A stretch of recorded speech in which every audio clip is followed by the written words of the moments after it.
গতকাল গতকাল যে নিম্নচাপ ক্ষেত্রটি ছিল আপনার সাউথ ওয়েস্ট বে এবং অ্যাডজয়নিং ওয়েস্ট সেন্ট্রাল বেতে যারা ছিল চেন্নাই কোস্টের আশেপাশে, সেই লো প্রেশার এরিয়াটি মুভ করেছে নর্থ ইস্টওয়ার্ড ডাইরেকশানে এবং আজকে ওটি ওয়েস্ট সেন্ট্রাল এবং অ্যাডজয়নিং সাউথ বে অফ বেঙ্গলে অবস্থান করছে as a well marked low pressure area. মানে গতকাল যে লো প্রেশার এরিয়াটি ছিল তার সামান্য ইন্টেন্সিফিকেশান হয়ে সেটি ওয়েল মার্ক লো প্রেশারে পরিণত হয়েছে এবং এই ওয়েল মার্ক লো প্রেশার এরিয়াটি ফার্দার এর সম্ভাবনা হচ্ছে নর্থ ইস্ট ডাইরেকশানেই মুভ করে আগামীকাল সকালবেলাতে এই সিস্টেমটি ডিপ্রেশনে কেন্দ্রীভূত হওয়ার সম্ভাবনা আছে এবং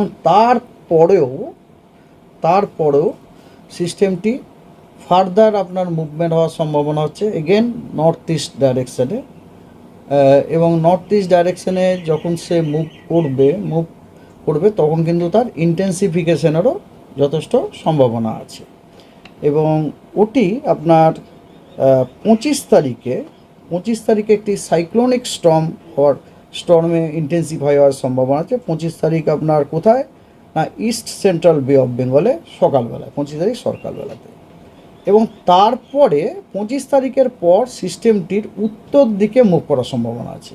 জিনিসটা বুঝুন, সিস্টেমটা সর্বপ্রথম শুরু হয়েছিল আপনার সাউথ ওয়েস্ট বে অফ বেঙ্গলে, সিস্টেম চলতে শুরু করলো নর্থ ইস্ট ডাইরেক্ট ওয়ার্ড, চলতে ধরুন লো থেকে ওয়েল মার্ক হলো, আজকে আগামীকাল ডিপ্রেশন হবে, তারপরে আরও মুভ করতে আপনার 25 তারিখে মানে পরশু দিনে সেটি হবে সাইক্লোনিক স্টর্ম সকালবেলাতে।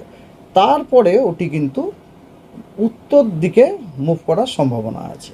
ঠিক আছে, উত্তর দিকে মুভ করে 26 তারিখ নাগাদ ওটি বাংলাদেশ এবং সংলগ্ন পশ্চিমবঙ্গ কোস্টের কাছাকাছি পৌঁছবে।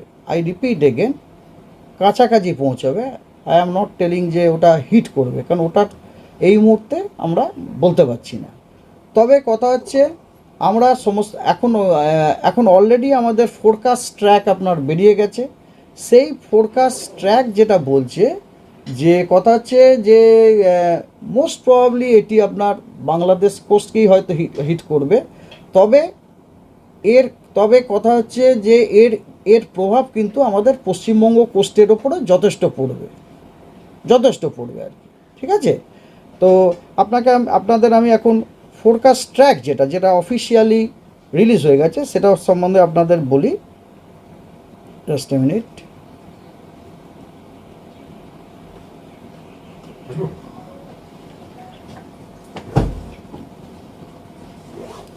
ফোরকাস্ট ট্র্যাক আপনার অলরেডি রিলিজ হয়ে গেছে। সেই ট্র্যাক অনুযায়ী এই ধরুন আজকে জিরো জিএমটিতে ম্যাক্সিমাম সাস্টেন্ড উইন্ড ছিল 15 নট।